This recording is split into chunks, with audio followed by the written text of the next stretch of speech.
Have you ever confessed something so dark, so terrible, that you were certain God himself would turn away? Kennedy Hayes had.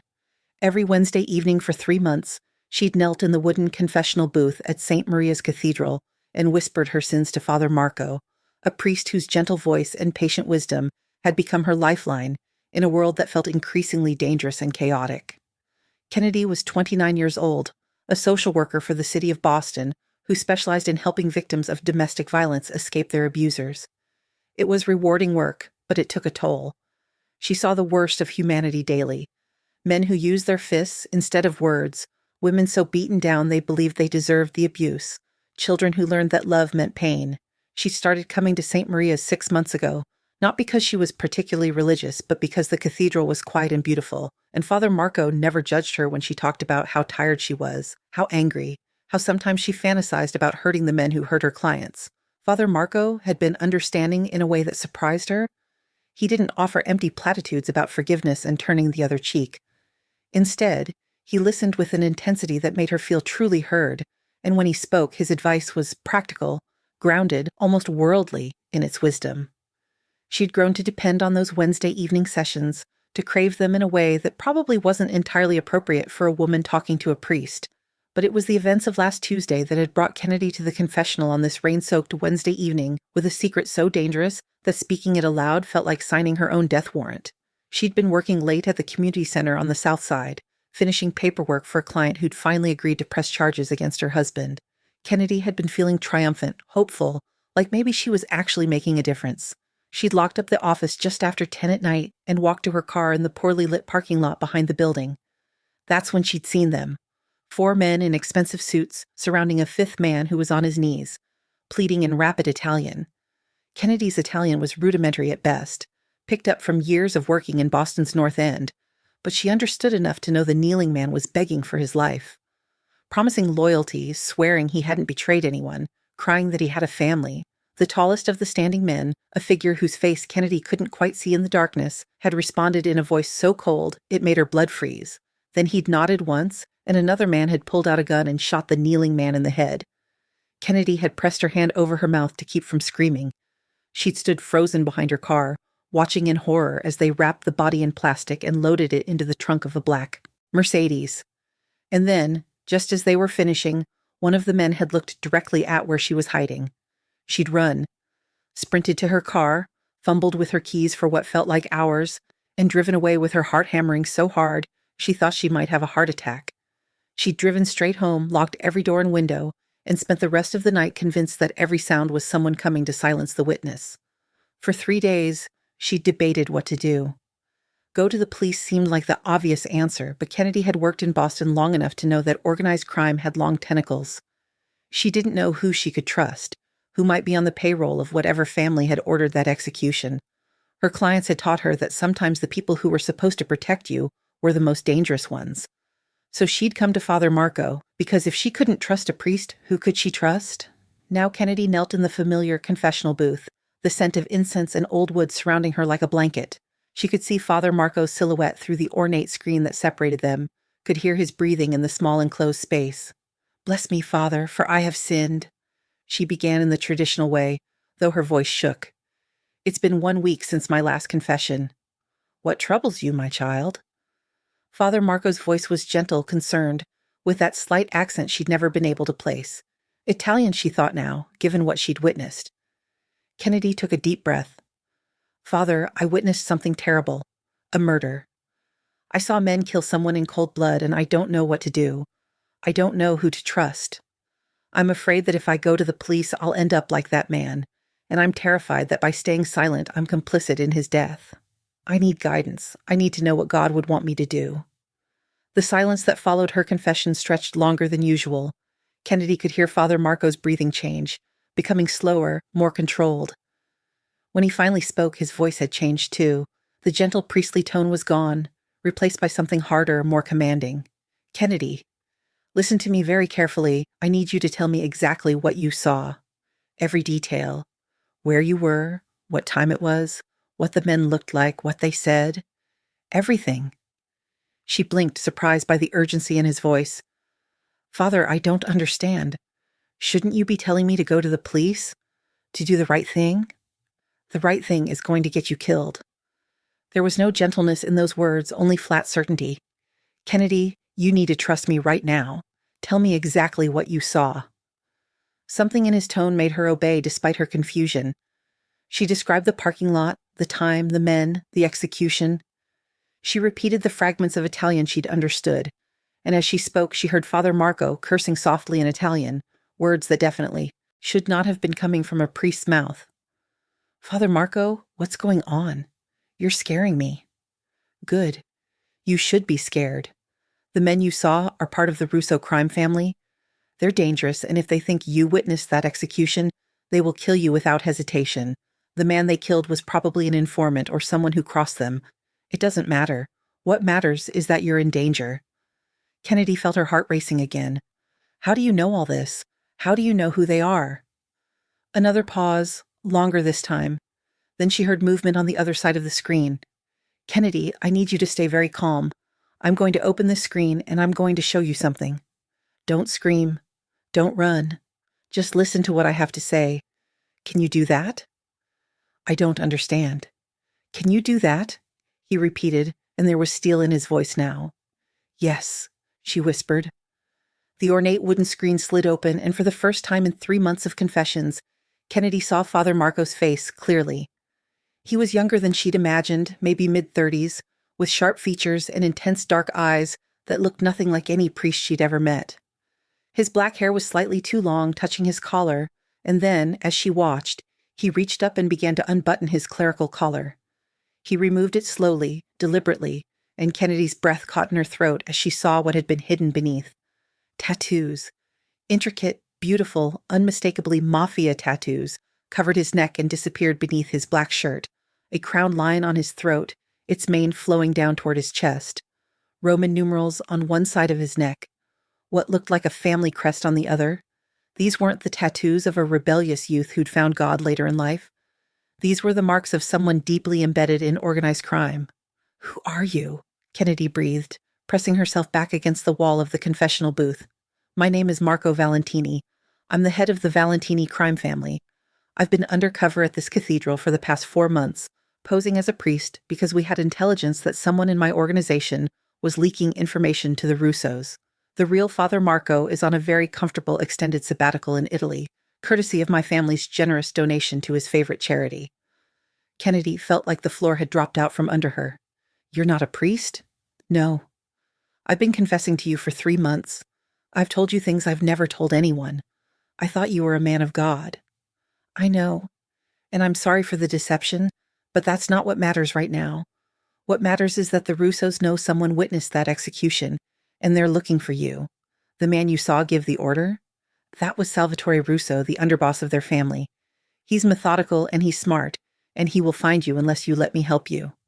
Help me how? By what, kidnapping me? Holding me hostage? Kennedy's voice was rising, panic setting in. You've been lying to me for months. You've heard my confessions, my secrets. You know everything about me, and you're a criminal, a mob boss. How is any of this supposed to make me trust you? Marco's jaw tightened. You're right. I've lied to you about who I am.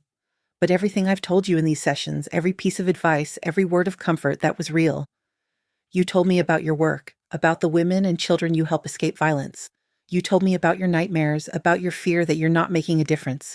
You told me about the bruises you hide under makeup from when you got between a client and her husband. And I listened, Kennedy. Not because I was gathering intelligence, but because I genuinely cared. You're a mafia boss. You don't care about domestic violence victims. His eyes flashed with something that might have been anger or pain. My mother was beaten to death by my father when I was 8 years old. My sister was hospitalized 3 times before she finally escaped her husband. So yes, Kennedy Hayes, I care about domestic violence victims. More than you could possibly understand. The raw honesty in his voice made Kennedy pause. She studied his face, trying to reconcile the gentle priest she'd been confessing to with the dangerous criminal sitting in front of her. If what you're saying is true, if I'm really in danger, why should I trust you instead of going to the police? Because the Russos have 3 police captains, 2 judges, and half the district attorney's office on their payroll. You go to the cops and you'll be dead before you finish giving your statement. You come with me, and I can keep you safe until we figure out how to neutralize the threat." "Come with you where?" "Somewhere secure. Somewhere the Russos can't reach you." He leaned forward and Kennedy could smell his cologne, something expensive and decidedly unpriestly. "I know you have no reason to trust me. I know I've lied to you. But think about what you actually know about me, Kennedy. You've been confessing to me for 3 months. In all that time, have I ever given you bad advice? Have I ever tried to manipulate you or harm you?" She wanted to say yes, wanted to find a reason to refuse, to run, to not put her life in the hands of a criminal. But the truth was, Father Marco, or Marco Valentini, or whoever he really was, had been nothing but kind and supportive. His advice had helped her save 3 women from abusive situations. His encouragement had given her the strength to keep going when she wanted to quit. And now, looking into his dark eyes, she saw genuine concern. "If I go with you, I want answers. Real answers. About who you are, what you do, why you were pretending to be a priest. Everything." A slight smile crossed his face, transforming his features from intimidating to almost handsome. "Deal. But we need to leave now. This cathedral isn't as safe as you think. The Russos have been watching it ever since they realized someone might have witnessed their hit. I've been careful, but if they see you leaving with me, they'll know something is wrong." "How do we leave without being seen?" Marco stood, offering her his hand. "Follow me. And Kennedy, I need you to do exactly what I tell you, when I tell you, without question. Can you do that?" She hesitated for only a moment before taking his hand. His grip was warm and strong, and as he pulled her to her feet in the confined space of the confessional, she realized just how tall he was. At 5'8", Kennedy wasn't short, but Marco towered over her by at least 6 inches. He led her out of the confessional and through a side door she'd never noticed before, into a narrow hallway that ran behind the main sanctuary. The walls were bare stone lit only by dim electric sconces that cast flickering shadows. Their footsteps echoed softly as they moved quickly through the passage. "Where does this lead?" Kennedy whispered. "The old catacombs beneath the cathedral. They connect to a tunnel system that runs through this entire neighborhood. My family helped build some of these tunnels during Prohibition for, let's say, less than legal purposes." They descended a steep stone staircase, the air growing colder and damper with each step. Kennedy could hear water dripping somewhere in the darkness, and the smell of earth and age surrounded them. Marco pulled out his phone, using it as a flashlight to illuminate their path. The catacombs were exactly what Kennedy would have expected from a horror movie. Narrow passages lined with ancient burial niches, some still containing bones. Vaulted ceilings covered in centuries of grime. The sense that they were walking through history, through the accumulated dead of Boston's Catholic community. "How often do you use these tunnels?" Kennedy asked, partly out of genuine curiosity and partly to distract herself from the creepiness of their surroundings.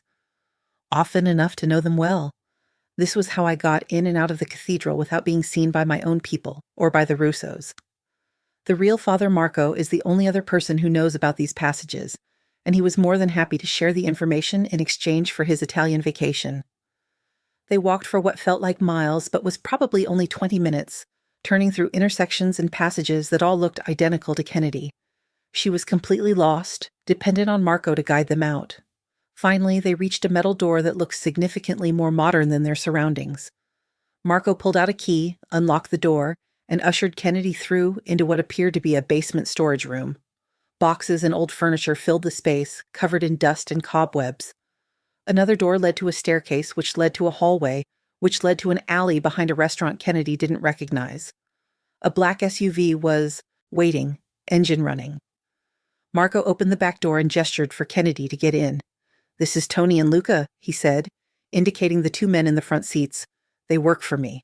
They're going to take us somewhere safe." Kennedy climbed into the SUV, her heart hammering. This was insane. She was getting into a car with a Mafia boss and his associates, putting her life in the hands of criminals. But what choice did she have?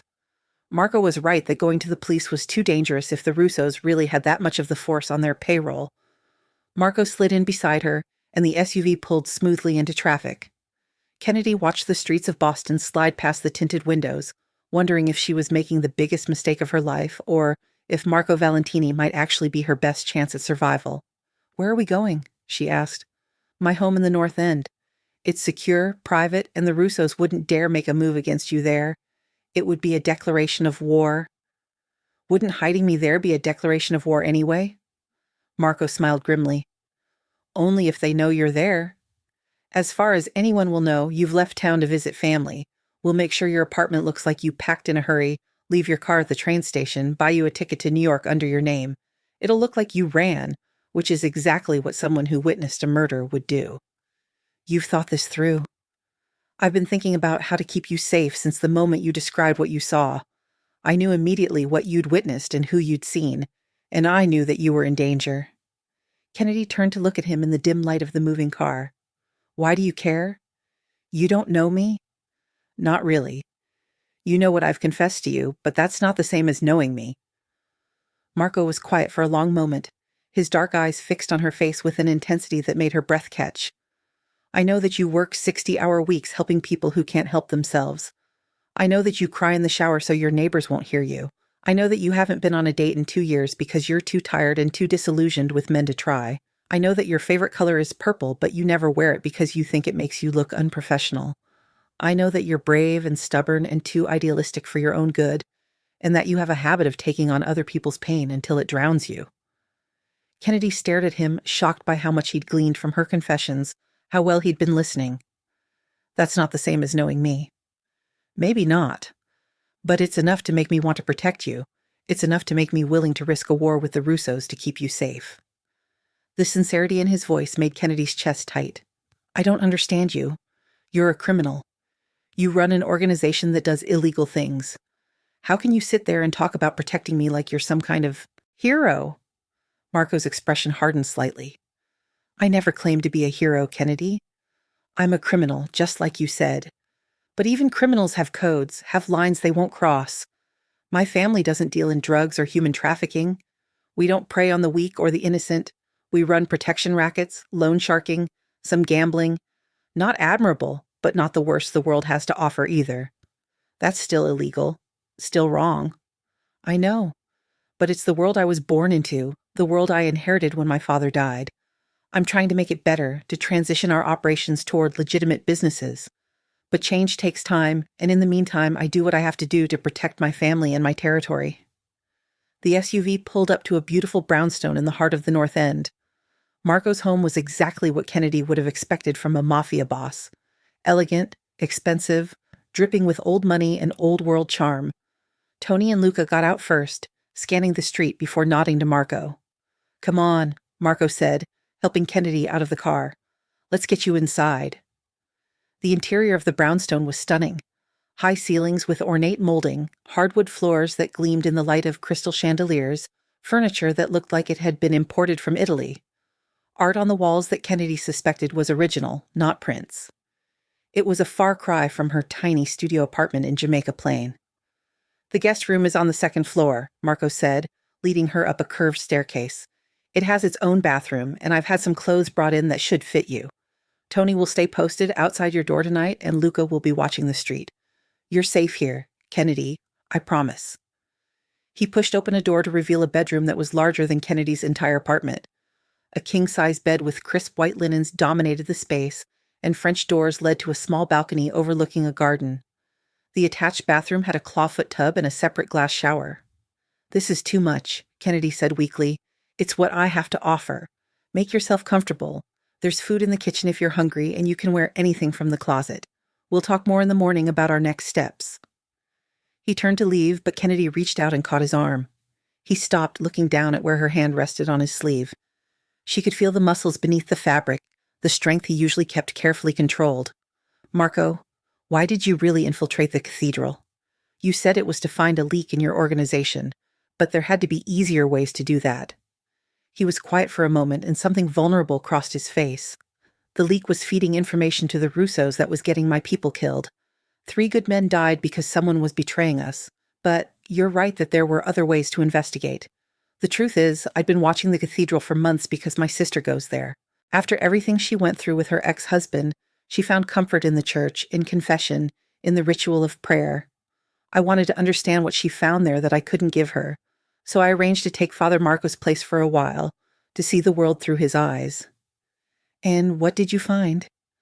I found that people carry a lot of pain, that they need someone to listen without judgment, to offer them hope that things can get better. And I found you, Kennedy Hayes, kneeling in that confessional every Wednesday, bearing the weight of the world on your shoulders and refusing to put it down. The way he said her name, with that slight accent and a gentleness that seemed at odds with who he was, made Kennedy's pulse quicken. You said in the confessional that everything you told me was real. Did you mean that? Every word. I may have lied about being a priest, but I never lied about anything that mattered. What about absolution? Can you give that if you're not really a priest? Marco smiled sadly. I don't think I'm qualified to absolve anyone's sins, given the weight of my own. But I can tell you what I've told you every week for 3 months. You're a good person doing impossible work in an indifferent world. The fact that you get angry at injustice doesn't make you a bad person. It makes you human. And the fact that you keep showing up, keep fighting, keep trying to save people who may not even want to be saved, that's not a sin. That's grace. Kennedy felt tears prick her eyes.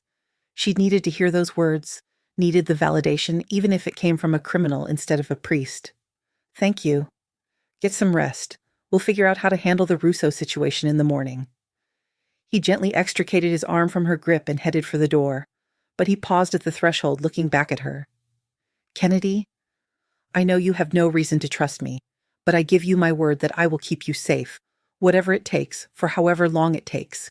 You have my protection. And then he was gone, leaving Kennedy alone in a stranger's home, protected by a criminal and more confused about her feelings than she'd been in years. Kennedy didn't sleep well. Despite the comfortable bed and the safety of Marco's home, she kept waking up with her heart racing, remembering the execution she'd witnessed, imagining the Russos finding her. At one point, she got up and looked out the French doors to the garden below. A man she assumed was Luca stood in the shadows, visible only because she was looking for him. The sight should have been disturbing. Instead, it was oddly comforting. The next morning, Kennedy found Marco in the kitchen, making espresso with a fancy machine that looked like it belonged in a high-end cafe. He was dressed more casually than she'd ever seen him, in dark jeans and a black V-neck sweater that revealed more of his tattoos. Without the clerical collar and black shirt, he looked younger, more dangerous, completely himself. Good morning, he said, handing her a perfectly crafted cappuccino. How did you sleep? Terribly. You? About the same. I've been thinking about how to handle this situation. The Russos know someone witnessed their hit, but they don't know who. That gives us an advantage, but only if we're smart about using it. Kennedy sat at the kitchen island, wrapping her hands around the warm cup. What are you proposing? We let them think you've run. Your apartment, the train ticket, all of that will support the story that you panicked and fled the city. Meanwhile, you stay here with me under protection until we can neutralize the threat. Neutralize how? Marco's expression became carefully neutral. That's something you probably don't want to know the details of. Are you going to kill them? The Russos? I'm going to make sure they can't hurt you. Beyond that, I'd prefer not to discuss the specifics. Kennedy set down her cappuccino, her hands shaking slightly. This is insane. 2 days ago, I was a social worker with a normal life. Now I'm hiding in a Mafia boss's house while he plans to murder people to protect me. Would you prefer I let them kill you instead? No, I don't know how to process any of this. Marco moved around the island to stand in front of her. Gently, he tilted her face up so she was looking at him. You don't have to process it all at once. Right now, you just need to accept that you're safe, that I'm not going to let anything happen to you, and that we'll take this one day at a time. Can you do that? Kennedy found herself nodding, caught by the intensity in his dark eyes. This close, she could see flecks of gold in his irises, could smell his cologne and something else, something uniquely him. Marco, why are you really doing this? Don't tell me it's just because you care about domestic violence victims. There has to be more to it. His thumb traced along her jawline, a touch so gentle it made her shiver. You want the truth? The real truth? Yes. I've been waiting 3 months for you to see me. Not Father Marco the priest, but me, the man beneath the collar. Every Wednesday, I would listen to you confess your fears and your dreams, and I would wish that I could tell you the truth about who I was, not because I wanted to deceive you, but because I wanted you to know me, really know me. That's not possible. You were pretending to be someone else. The collar was a disguise, Kennedy, but the man you talked to, the man who listened to you, that was always me. I just couldn't show you all of me until circumstances forced my hand. Kennedy's heart was racing now, not from fear but from something else entirely. This is wrong. You're a criminal. I help victims of violence. We're complete opposites. Are we? You fight to protect the innocent. So do I, in my own way. You believe in second chances. So do I. You carry the weight of other people's pain because you think you have to. So do I. His hand cupped her face now, his expression intense. Maybe we're not as different as you think. Before Kennedy could respond, before she could think through all the reasons this was a terrible idea, Marco kissed her. It was gentle at first, almost tentative, giving her time to pull away. But when she didn't, when instead she leaned into him, the kiss deepened, became hungrier, more desperate, full of 3 months of tension and confession and connection that had been building without either of them fully acknowledging it. When they finally broke apart, both breathless, Marco rested his forehead against hers. I shouldn't have done that. You're under my protection. It's inappropriate. Probably, Kennedy agreed, her voice shaky, but I'm not sorry it happened. Neither am I, but Kennedy, you need to understand something. I'm not a good man. I've done terrible things. I will do more terrible things before this is over. If you get involved with me, if this becomes something more than just protection, you'll be pulled into my world. And my world is dark and violent and unforgiving. I know. And I should walk away. I should tell you to keep your distance, to keep this professional. But the truth is, I've been drawn to you since our first confession. Something about the way you listened, the way you understood, it made me feel less alone. And now that I know you're not actually a priest, now that I can see all of you, I'm even more drawn to you. Which is probably insane. It's definitely insane. Marco agreed, but he was smiling. But maybe insanity is exactly what we both need. The next 3 weeks fell into a strange rhythm. During the day, Kennedy worked remotely from Marco's home, conducting video sessions with her clients and doing paperwork. Marco handled his business from a study on the 3rd floor, making calls in rapid Italian and having meetings with men in expensive suits who looked at Kennedy with curiosity and respect. At night, they would have dinner together, cooked by Marco himself, who turned out to be an excellent chef. They would talk for hours about everything and nothing. Kennedy learned about Marco's childhood in Sicily, about his mother's death and his father's cruelty, about how he'd taken control of the family business at 24 when his father finally drank himself to death. Marco learned about Kennedy's upbringing in Atlanta, about losing her parents in a car accident during her senior year of college, about her decision to become a social worker because she wanted to help people the way no one had been able to help her parents. Slowly, the boundaries between protection and something more began to blur. Marco would touch her hand during dinner, just a brief contact that sent electricity through her skin. Kennedy would lean against him while they watched movies in his home theater, feeling the steady beat of his heart beneath her ear. They kissed again and again, each time going a little further before pulling back, both aware they were moving towards something inevitable. But the reality of their situation was never far away. Tony and Luca remained on constant guard. Marco received regular updates about the Russos' search for the witness. And Kennedy knew that at some point the fragile bubble they'd built around themselves would burst. That point came on a Tuesday afternoon. Marco was in his study when Kennedy heard him shouting in Italian. She ran upstairs to find him pacing, his phone in his hand, his expression thunderous. "What happened?" she asked from the doorway. Marco looked up, and the fury in his eyes made her take a step back. "The Russos grabbed one of my men. They're torturing him for information about where you might be." Kennedy felt the blood drain from her face. Because of me? Someone's being hurt because of me? No.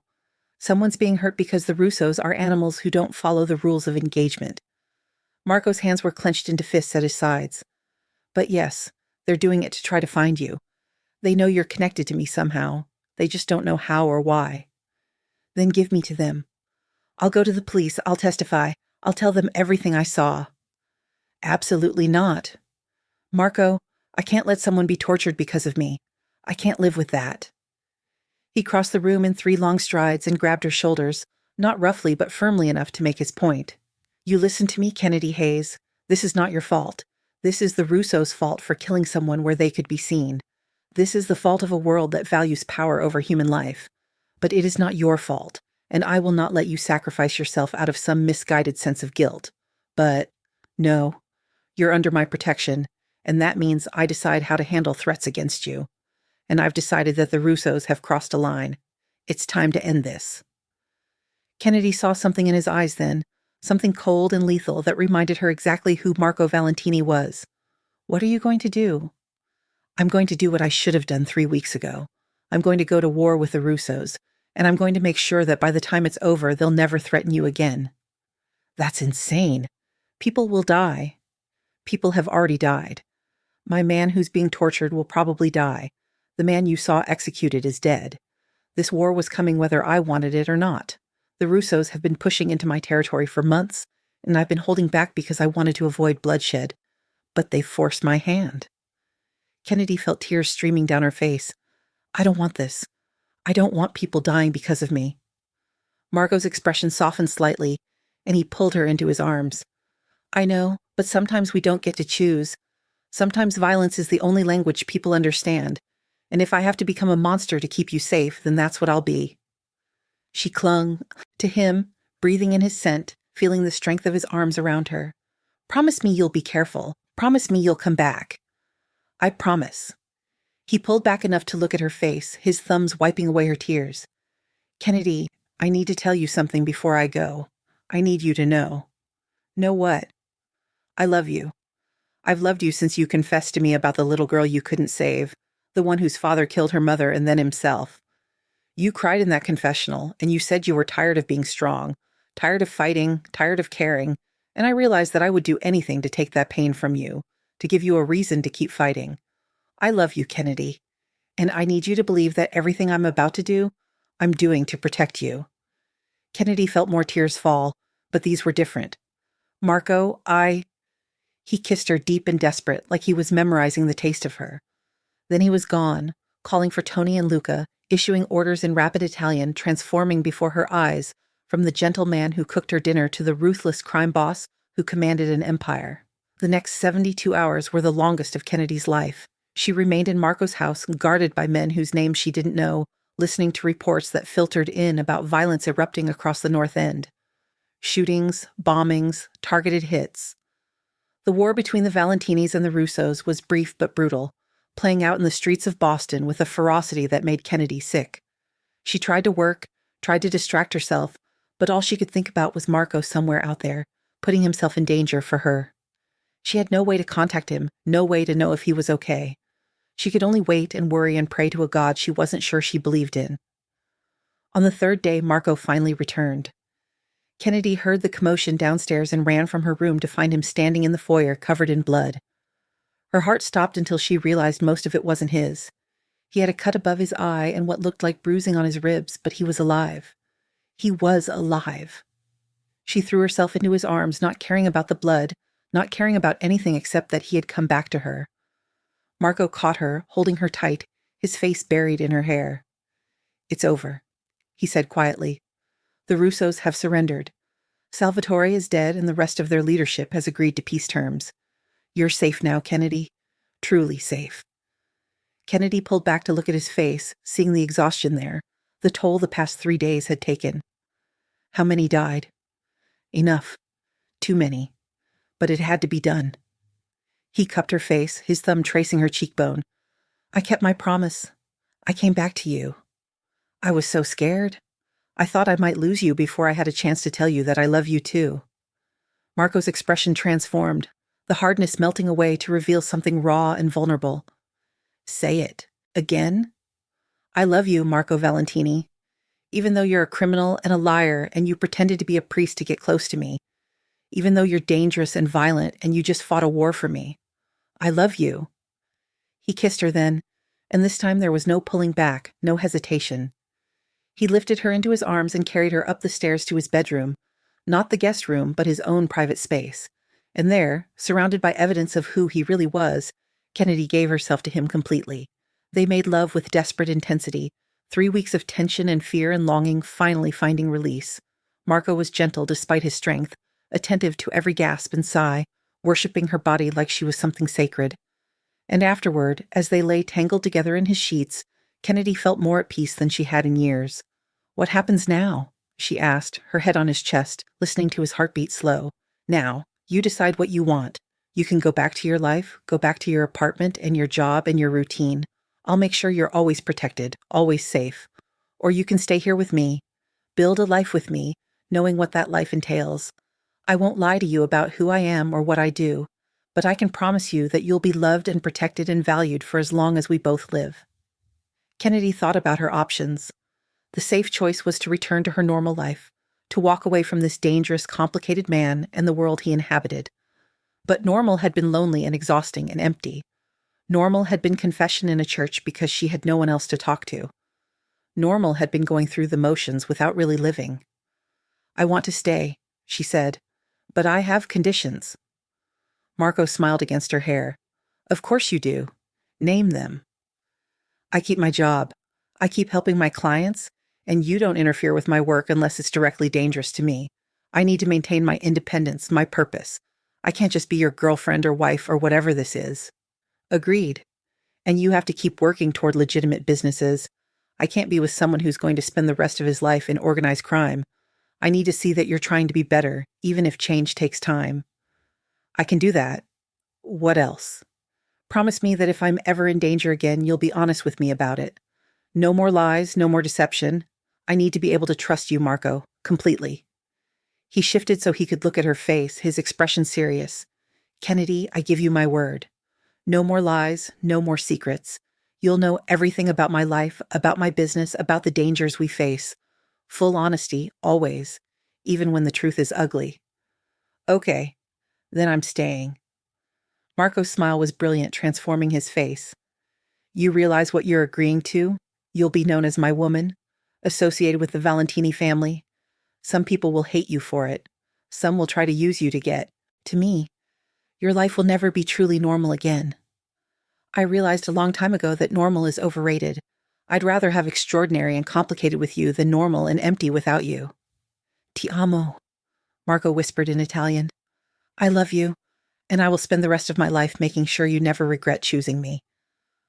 1 year later, Kennedy stood in St. Maria's Cathedral, the same church where she'd confessed her sins to a man who wasn't really a priest.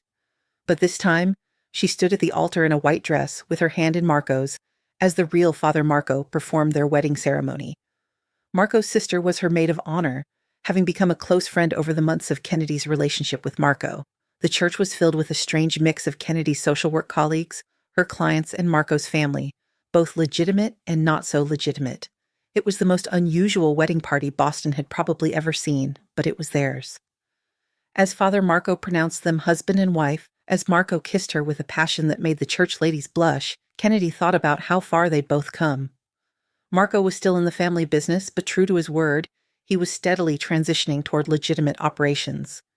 He'd opened community centers in the neighborhoods he once controlled through fear, offering job training and support services. He'd become one of Kennedy's shelter's biggest donors, funding safe houses and legal support for domestic violence victims. He would never be a saint. He still carried a gun, still had armed men following him everywhere, still made decisions that Kennedy sometimes disagreed with. But he was trying. And he loved her with a fierceness that took her breath away. For Kennedy's part, she'd learned to live with the contradictions of loving a man like Marco Valentini. She still helped victims escape violence, but now she had the full resources of a crime family to protect them when the legal system failed. She still believed in justice and redemption, but she'd learned that both could take unconventional forms. Their honeymoon was in Sicily, where Marco showed her the village where he'd been born, the church where his mother was buried, the olive groves where he'd played as a child before violence and duty had shaped him into who he was. They made love under Mediterranean stars and talked about their future, about the children they might have, about the life they would build together. "Do you ever regret it?" Marco asked one night as they lay on the terrace of their rented villa. "Confessing to me? Starting this whole chain of events?" Kennedy thought about it seriously. Her life had been turned upside down. She'd witnessed murder, been hunted by criminals, fallen in love with a mafia boss, and married into a world most people only saw in movies. It was dangerous and complicated and nothing like what she'd planned for herself. "No," she said finally, "I don't regret it. That confession led me to you, and you, Marco Valentini, former fake priest and current mob boss, are the best thing that's ever happened to me." Marco pulled her close, his lips against her temple. "You saved me, you know. Not in the dramatic way I saved you from the Russos, but in the ways that actually matter. You made me want to be better. You gave me a reason to believe redemption is possible. You loved me when you had every reason not to. That's what love does. It sees the best in people even when they can't see it in themselves. Then I'm the luckiest man alive, because you saw the best in me when I was literally pretending to be a priest. If that's not unconditional love, I don't know what is." Kennedy laughed, the sound echoing across the Sicilian hills. "I suppose when you put it that way, we do have an unusual love story." "Unusual, but ours. And I wouldn't change a single moment of it." Neither would Kennedy. Because sometimes the most unexpected confessions lead to the most extraordinary revelations. Sometimes the man you think is a priest turns out to be a criminal. And sometimes, against all logic and reason, that criminal becomes the love of your life. That's the story of Kennedy Hayes, the social worker who confessed to a priest and discovered he was a mafia boss in disguise. Her story proves that love can be found in the strangest places, that trust can be built even from deception, and that sometimes the most dangerous choice is also the most rewarding. Kennedy's love story reminds us that people are more than their worst actions, that redemption is possible for everyone, and that sometimes the person who saves you is the last person you ever expected to trust.